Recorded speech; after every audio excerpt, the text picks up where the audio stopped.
Hello, this is Joe Trahan, welcoming you to the All Me podcast from the Taylor Hooton Foundation, whose mission is to enlighten the world to the truths about appearance and performance-enhancing substances. As the national leader on this subject, they communicate their educational messages through various methods, including this podcast. Thank you for listening and enjoy the show. My name is Don Hooton, and I'm the founder and the current executive chairman of the Taylor Hooton Foundation, and it's my pleasure to be hosting today's podcast. I'm really excited about this one. Have a chance to sit down and talk with Bud Selig, who's the Commissioner Emeritus of Major League Baseball. Had the opportunity to meet Commissioner Selig back in 2005, immediately following the famous hearings the Congress held about baseball and steroids in baseball.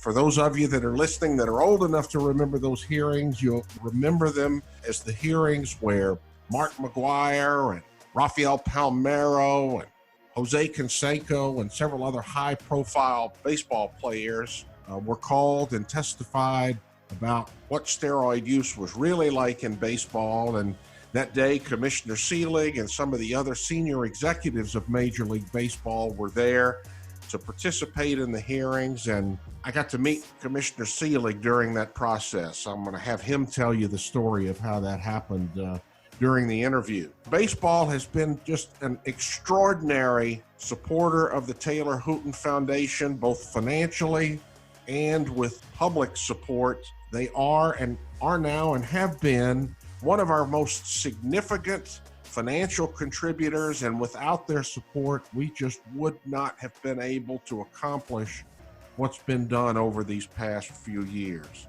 During this interview, I'm going to get a chance to talk to the commissioner about those hearings. What was it like from his perspective during those hearings? Talk about how the relationship between Major League Baseball and the Taylor Hooton Foundation started and how it's developed, and a little bit about the friendship that we were able to develop as individuals. Before we get started, I need to mention that today's podcast is being sponsored by Gatorade, another proud sponsor of the Taylor Hooton Foundation. And with no further ado, let's kick it off by introducing Commissioner Bud Selig. Today's podcast, we have the pleasure of speaking with a longtime acquaintance and friend of mine, the Commissioner Emeritus of Major League Baseball, Bud Selig.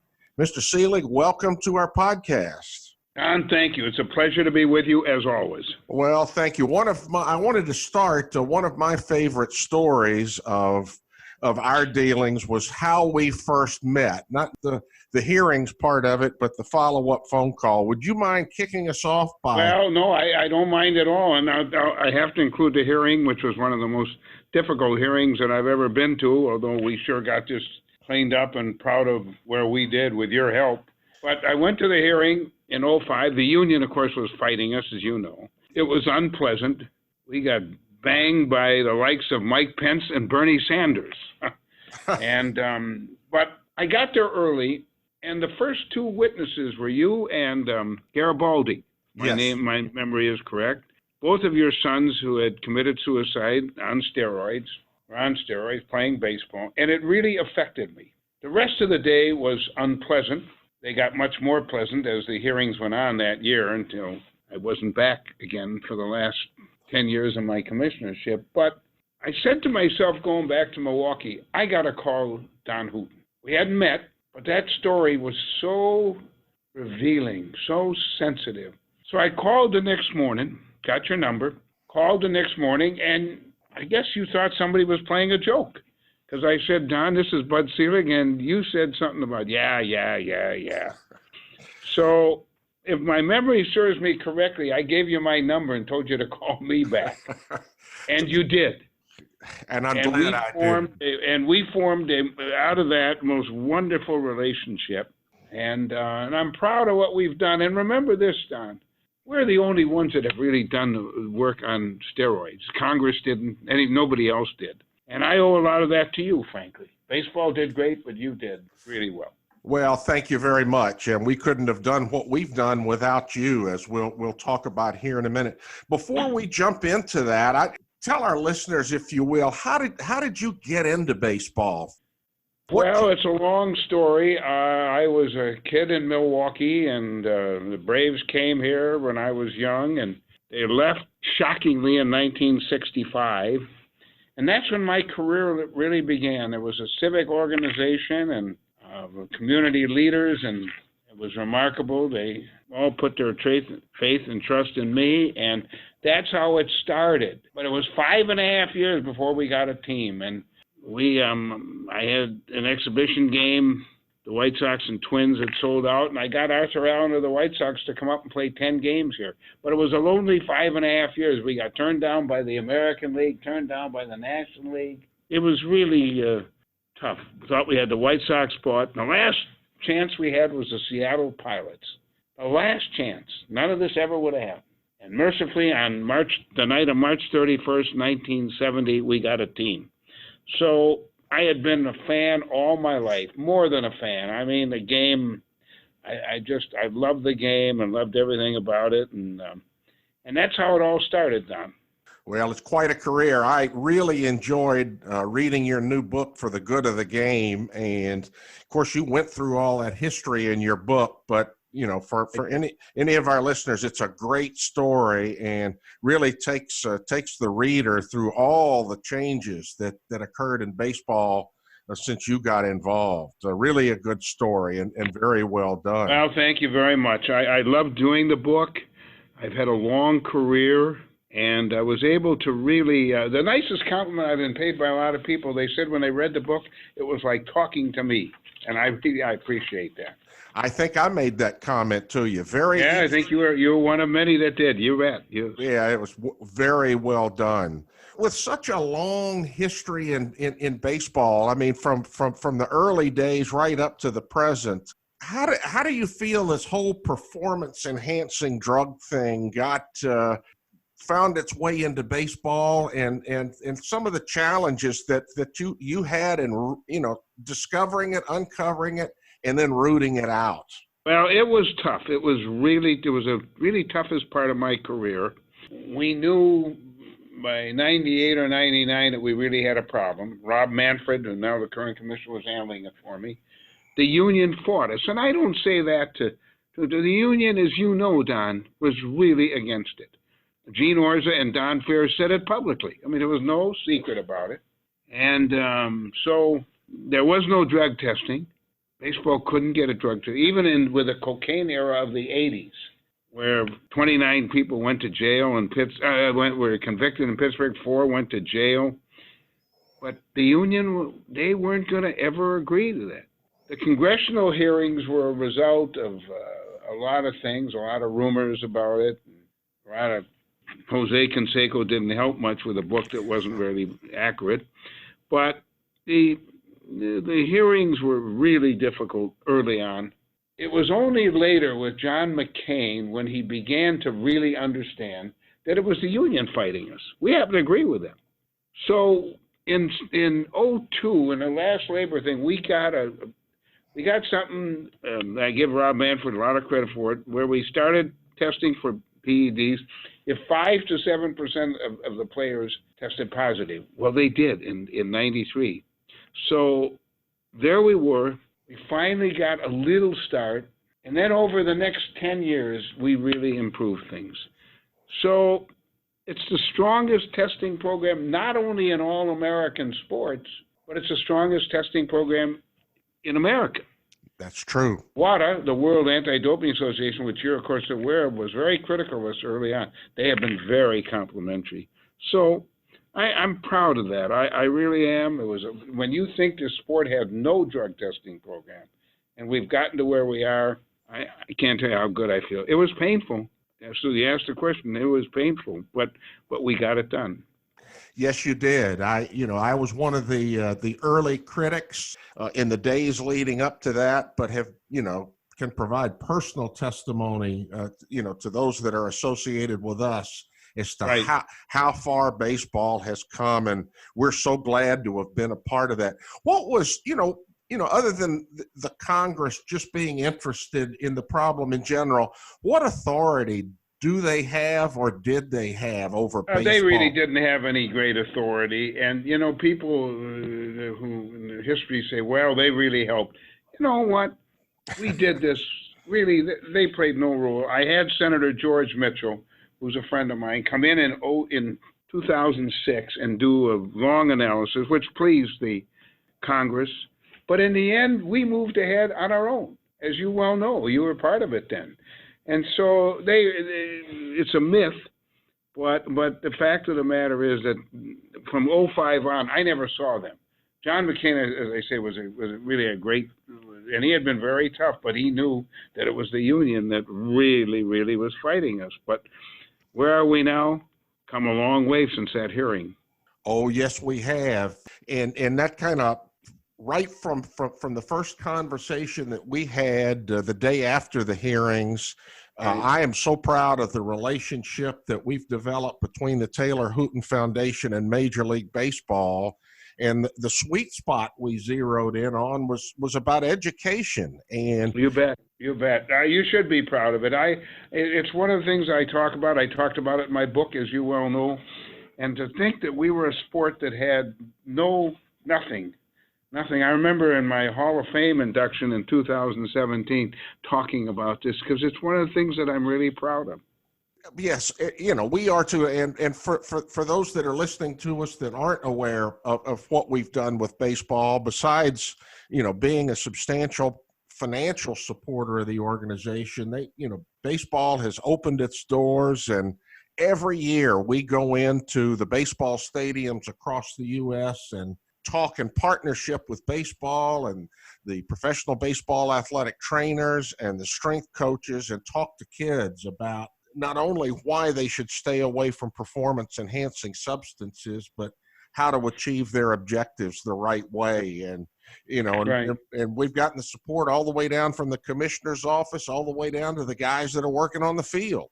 Well, that's right. Look, I've gone to a lot of your chalk talks, I call them. Yep. And I'm proud, not only of the relationship, but what we've done. I mean, it's just, I knew it would be a good thing, but you know, my title of my book is For the Good of the Game, and I knew how bad the steroid situation was. And so I wanted us not only to eliminate it with our drug testing program, at least control it far better than it had been, but to give you guys financial support so we had in-stadium educational programs. I remember talking to all the teams, the trainers, everybody was happy. And so we're role models. And for us to be in a position we're in with steroids was disgraceful. I think even the players were good in the end. Players were good. The union came along very reluctantly, except for Michael Weiner, who took over in 2009.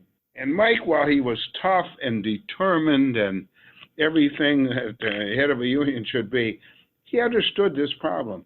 And look what we did. We now have a program, Don, that's second to none in this country. Yeah, there's nobody that can hold a candle to what baseball has done. That's exactly right. And you mentioned the word role models. I'm so pleased, and I know you are, with the players that have stepped forward. I am. I'm proud of the players. They've done great. You know, how many players actually took steroids, we'll never know. Some have said it was fairly high, most modest. I talked to people like Derek Jeter who didn't think it was high, and I happen to agree with that. But whatever it was, in the end, the only thing that matters is we had a bad problem, and we dealt with it.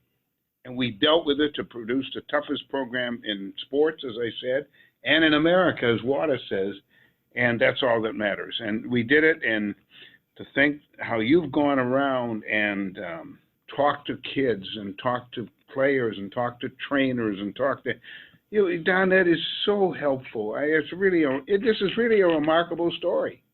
Well, it really is, and you know, we've got some of the best players in baseball that are partnered with us individually in what we call the All Me League, where they wear our gear and speak on our behalf to kids. And so we flipped the role model messages completely upside down from one to where some of these guys, a few of them, not that many, I think, but we're setting a bad example, and now we've got... Well, there's no question, and I worried about that because, I'm very image conscious for the sport, and I worried about that, but I'm telling you, we really changed it.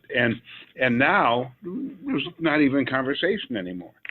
No, that's right. And we've got some of the best guys in baseball that I know you're continuing to go from team to team and talk to everybody. And I want to say that to everybody on this podcast, you have no idea how helpful that's been for baseball. Well, thank you. It's certainly been helpful to us because we've now been able to reach with your support. We've reached well over 2 million kids. We'll be down at spring training time. We'll be down in Florida week after next, and I'll be in Arizona in 3 weeks, going from team to team and meeting with the key personnel on the teams and figuring out what we're going to be able to do together this year. Well, it's wonderful. I'm proud. I'm proud in my legacy that we left that. People say, aren't you embarrassed that you were the commissioner during the steroid era? No, I'm proud that we did something about it, that baseball for the first time in its history has a drug testing program, and it turned out to be really a tough one. So I feel good about that, and it was with your great help overall. We just think how far down we've come from the time that you and I had that first phone call when you didn't believe it was me. Yeah, I laugh about that every time that subject comes up. I really didn't believe it was you because it was so, in those days, it was just so hard for a guy in my position to believe that the leader of Major League Baseball would take this thing seriously. I took it seriously. That day was a tough day because we were caught in between Congress and the union. The union fought it. I've never known really why. I don't say it critically. I mean that. I do not say it critically. Well, I don't know why they fought it so much. I had 2 or 3 one-on-one meetings with Donald Fair throughout this ordeal, and Donald Fair, as you've already mentioned, was the head of the union at that time, and he would not. We got along good socially and all got along in general conversation. But when you think of all the people you've talked to and the message we've spent and the money we've spent, proud of it, Don.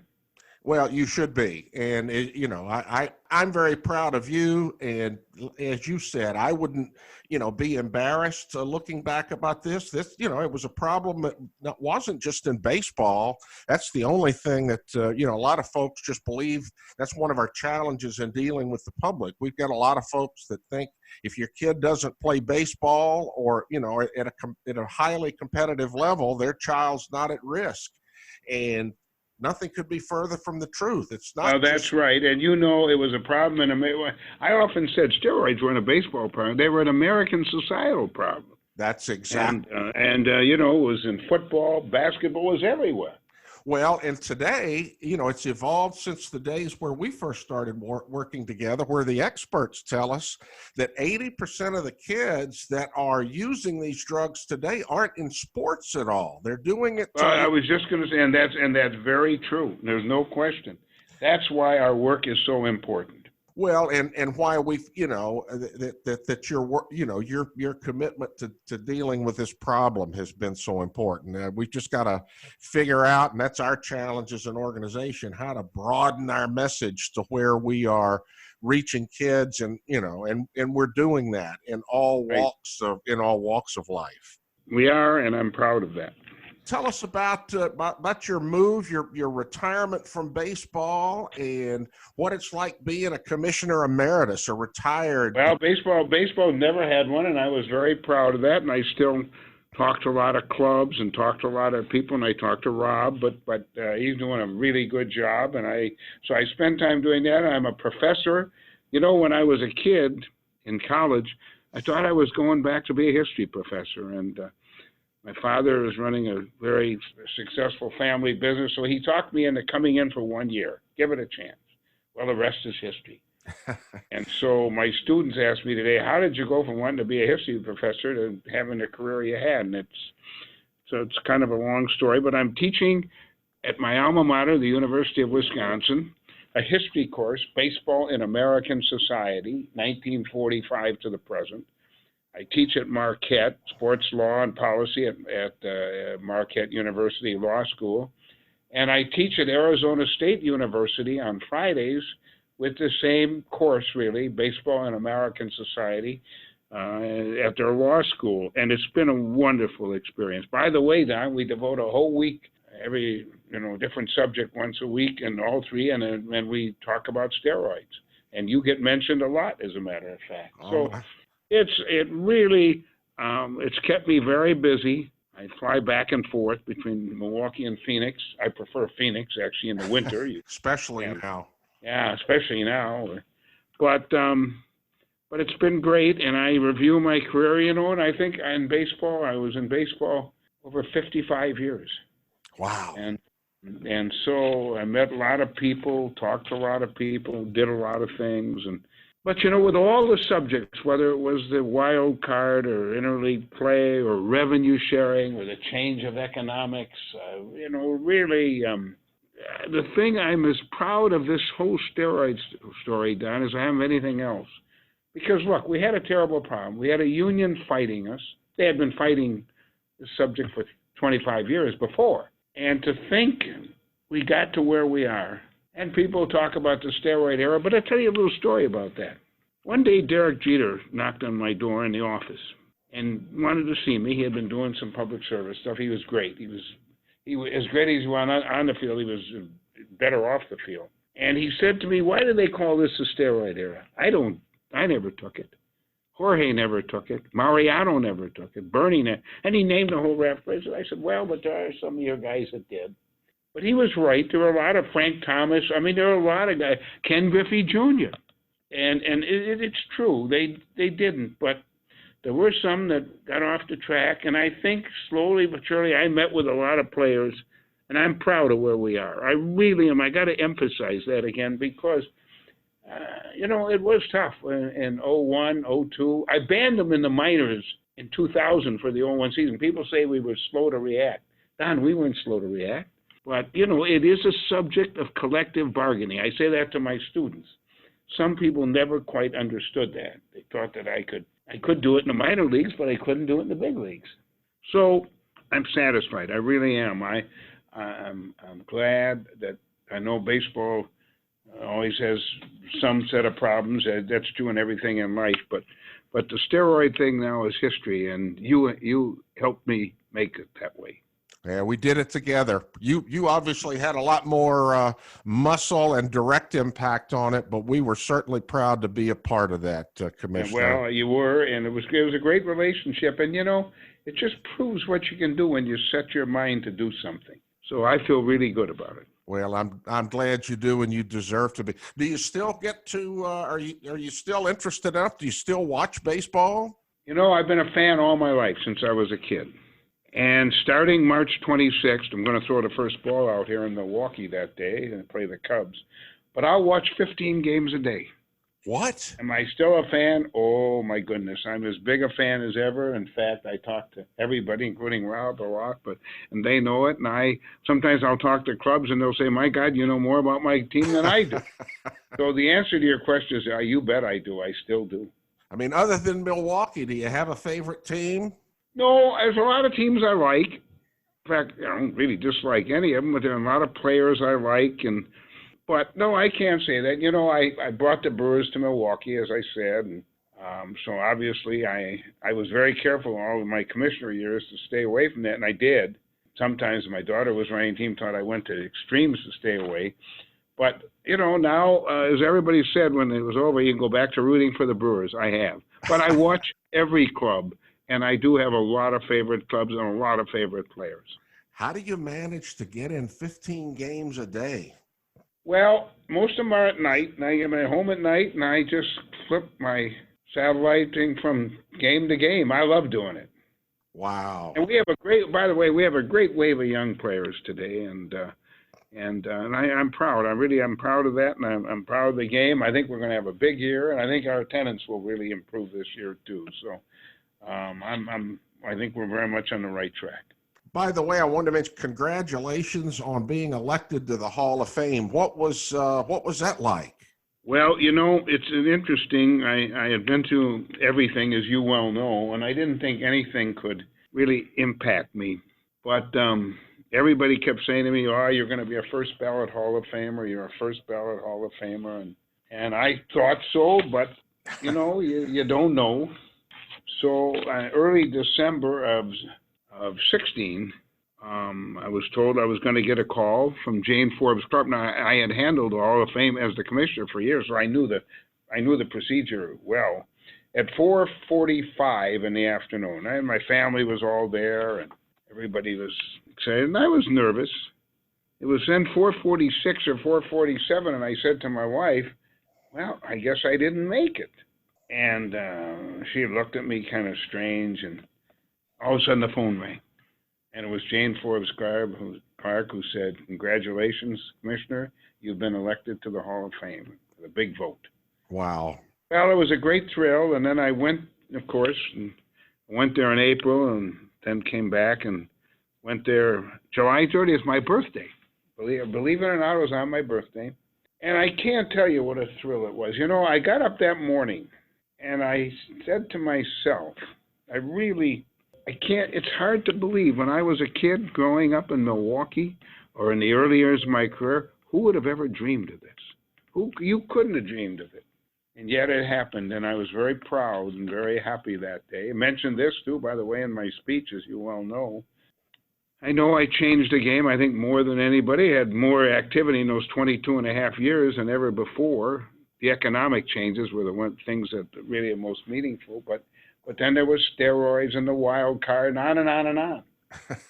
Quite a list. But it was a thrill. It was a really, I think that someday my kids and my grandchildren and great-grandchildren can come to Hall of Fame and see all that is a wonderful honor. Well, it is an honor. It's quite an honor, and it's been an honor getting to visit with you today. Is any subjects we didn't cover in this half hour of chatting, Commissioner? I don't think so. We did remarkably well. I think we've emphasized. You can never overemphasize. I want to say this to you and to your listeners: the role that this relationship played in solving what was a really serious problem. And it did. There's no question about it. People grumbled about this, that, and the other thing, but here was a relationship designed to really do the right thing. And remember, I want to say again to you, Don, it was great because we had never had a drug testing. I mean, imagine going through the cocaine era, not having a program. And that happened. So when people were critical, my goodness, we did something that had never been done before. And wound up setting the pace for and to think of what we wound up and how tough the program is and how tough it's been since 05, 06, it's a great thrill. It is, and it's something I know you're proud of, and I certainly know that I'm proud of, and so happy that our little organization has been able to play the role. You guys have done great. I wrote Senator McCain. I have a friend of mine that's close to him, and I know he was not in good health at the end, but I wrote him a letter just to thank him for his role and all that.